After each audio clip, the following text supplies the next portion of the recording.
Avec ce schéma de système de réserve fractionnaire, nous devenons inévitablement des esclaves de la dette d'une classe dirigeante financière.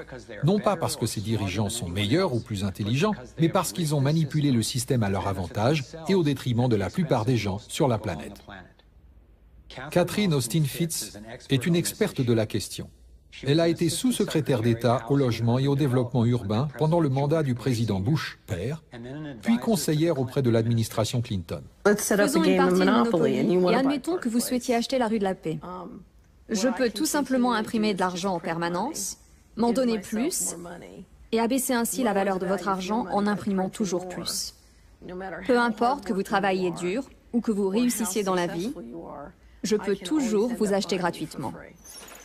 Alors comment se fait-il que si vous ou moi créons de l'argent, cela s'appelle de la contrefaçon, mais que si ce sont les banques qui le font, on appelle cela de l'augmentation des réserves en argent? Comment les banques ont-elles obtenu ce pouvoir?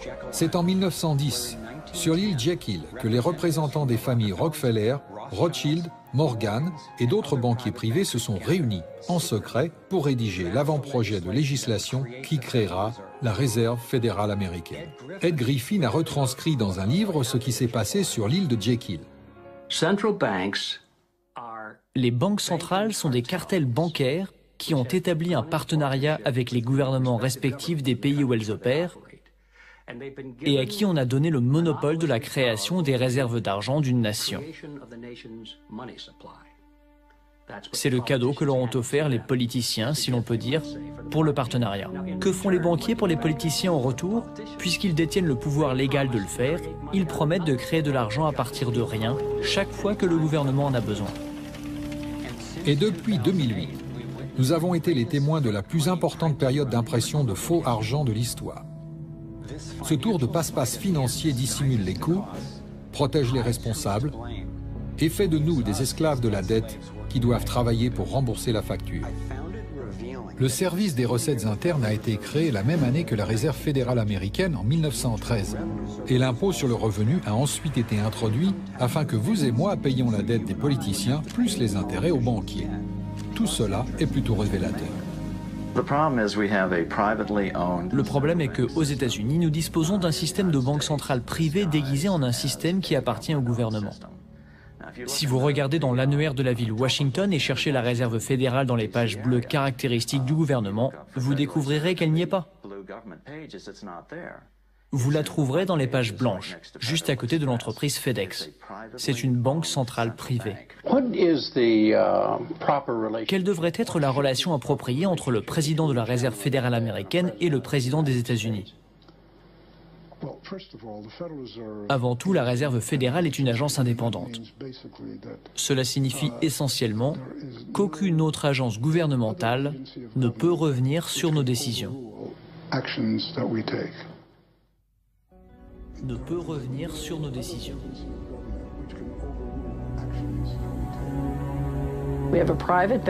Nous disposons d'une banque privée qui imprime de l'argent pour le compte du Trésor américain. La Réserve fédérale imprime l'argent dans le cadre d'un système basé sur la dette, ce qui crée une pénurie. Mais cela signifie que, contrairement à nous, un groupe d'initiés a accès à toutes les données économiques. Vous avez donc un petit groupe de banquiers qui comprennent les données relatives au fonctionnement de l'argent dans l'économie, et cela leur donne la capacité d'imprimer de l'argent de manière à ce qu'il soit protégé, alors que le reste du monde ne l'est pas. Catherine a ensuite comparé une économie saine à un tore plein de vitalité, équilibré, libre et dynamique, par opposition à ce qui se passe dans notre économie actuelle.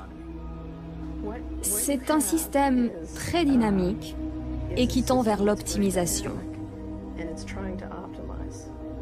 Mais il y a un ver solitaire au cœur de ce système. Un ver solitaire injecte une substance chimique dans votre corps qui vous donne une furieuse envie de ce qui est bon pour le ver, mais néfaste pour vous. Vous vous retrouvez avec un parasite très manipulateur et qui se goinfre au détriment du tout. Nous vivons dans une économie du ver solitaire, où l'élite financière représente ces vers qui se nourrissent sur notre dos. Et ils n'aiment pas que l'on fasse voler leur couverture en éclats. Après que Catherine a commencé à dénoncer la corruption du gouvernement au plus haut niveau, le FBI a fait irruption dans son entreprise et a saisi ses biens. Elle a été traînée en justice pendant 10 ans avant d'être déclarée innocente. Nous avons donc la Réserve fédérale américaine, une entreprise privée avec un monopole sur la création de l'argent, mais sans responsabilité, soutenue par un gouvernement qui détient le monopole du pouvoir. On a vendu au pays l'idée que la Réserve fédérale était une institution qui aiderait à stabiliser l'économie et resterait indépendante de la politique. Mais dans les faits, en presque un siècle d'existence, elle a tout simplement fait le contraire. Depuis qu'elle existe, nous avons été volés à travers l'inflation et le pouvoir d'achat du dollar a baissé de plus de 97%. Et le fossé des richesses révèle clairement que peu de personnes détiennent la grande partie de l'argent. 16 ans seulement après la création de la Réserve fédérale, les États-Unis ont subi la Grande Dépression. Ma recherche a révélé que les banquiers de l'élite ont retiré leur argent de la bourse avant le crash boursier de 1929. Après le crash boursier, ils ont utilisé cet argent pour acheter des actions à bas prix et des banques plus petites en faillite pour une bouchée de pain. Parmi les banquiers qui ont consolidé leur richesse de cette manière, on trouve les Rothschild, les Rockefeller et les Morgan. Un scénario similaire s'est déroulé lors de l'effondrement financier de 2008, avec les mêmes banquiers tirant profit de la situation. Dans les années précédant cet effondrement, les plus grandes banques, notamment la Bank of America, Citigroup et Chase, contrôlées par les Rothschild, les Rockefeller et les Morgan, ont rassemblé et vendu des mauvais prêts dont ils savaient qu'ils ne seraient pas remboursés. C'est comme mettre des oranges pourries dans une boîte et les étiqueter qualité supérieure. Puisqu'ils ont été les premiers à avoir étiqueté les boîtes, ceux qui ont regroupé la dette étaient bien placés pour savoir qu'il ne s'agissait que d'une question de temps avant que quelqu'un n'ouvre cette boîte et ne découvre que son contenu était sans valeur. Lorsque les oranges pourries, c'est-à-dire les prêts douteux, les produits dérivés et les contrats d'échange sur défaillance ont été finalement découverts, tout le monde a été touché. Les gens ont perdu leur maison, leur emploi, leur entreprise et leur retraite. Entre-temps, les plus grosses banques, à l'origine du problème, se sont renflouées. Pourquoi ?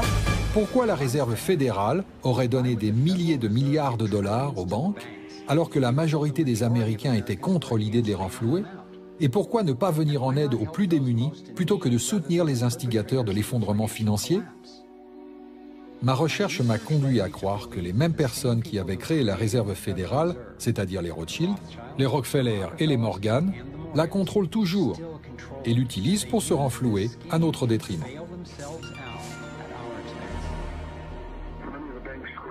Beaucoup de banques créées représentent toujours le lobby le plus puissant au Congrès. Et franchement, on peut même dire que cet endroit leur appartient. Je suis convaincu que le quasi-effondrement de l'économie en 2008 est le résultat d'un plan de type « prendre et laisser tomber », orchestré, conçu et mis en œuvre par les grands banquiers pour renforcer leur richesse et leur pouvoir. David Icke explique comment il voit la Réserve fédérale américaine manipuler les pseudo-cycles d'activité. La première étape s'apparente au lancer d'une ligne de pêche. Première étape, vous mettez en circulation une quantité importante d'argent, des unités d'échange.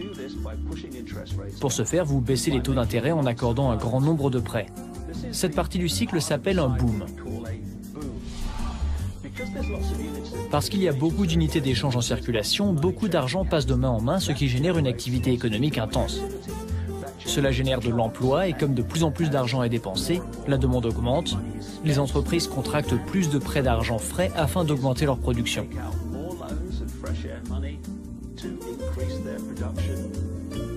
Au quotidien, les gens sont confiants.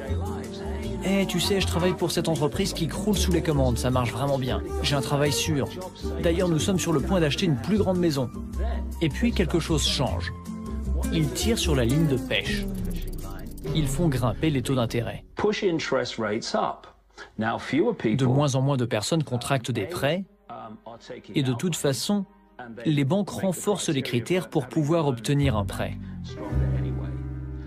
De même, étant donné que les taux d'intérêt ont augmenté, une partie plus importante du revenu de la population sert à rembourser les intérêts supplémentaires et non pas à acheter des biens. Tout d'un coup, il n'y a plus autant d'argent en circulation. C'est pourquoi les achats de biens baissent. Les entreprises commencent à voir leurs profits diminuer. Elles commencent à supprimer des emplois et leur activité ralentit. Les gens perdent leur emploi. Ils ne peuvent plus honorer l'hypothèque qu'ils ont prise sur la grande maison qu'ils avaient achetée lorsque tout allait bien. Les banques commencent alors à ramener la ligne de pêche.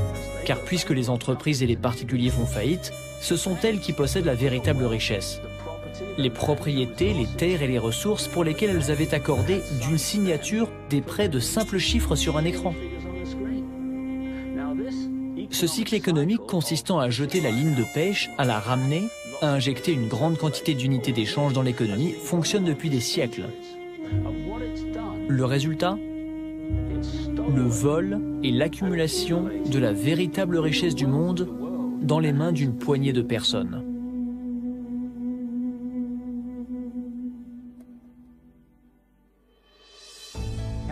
À un niveau international, les banques centrales utilisent la Banque mondiale et le Fonds monétaire international pour créer plus d'argent pendant qu'elles exploitent les ressources des pays auxquels elles prêtent, et conduisant, dans le même temps, à la faillite.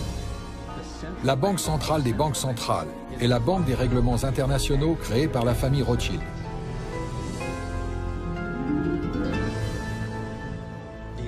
L'élite se positionne de manière à contrôler l'accès à tout ce dont nous avons virtuellement besoin pour survivre. Peu importe où vous allez dans le monde, le système bancaire contrôle l'argent. Les banquiers décident si les gens peuvent manger ou non, qui est milliardaire et qui vit avec moins d'$1 par jour. Celui qui contrôle l'argent contrôle le monde, et très peu de personnes contrôlent l'argent.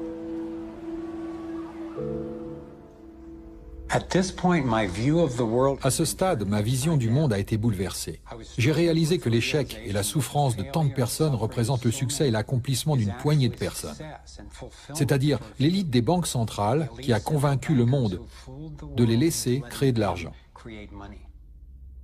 Ils disposent déjà de fortunes conséquentes. Alors quel est leur objectif final? Quel est leur vrai programme?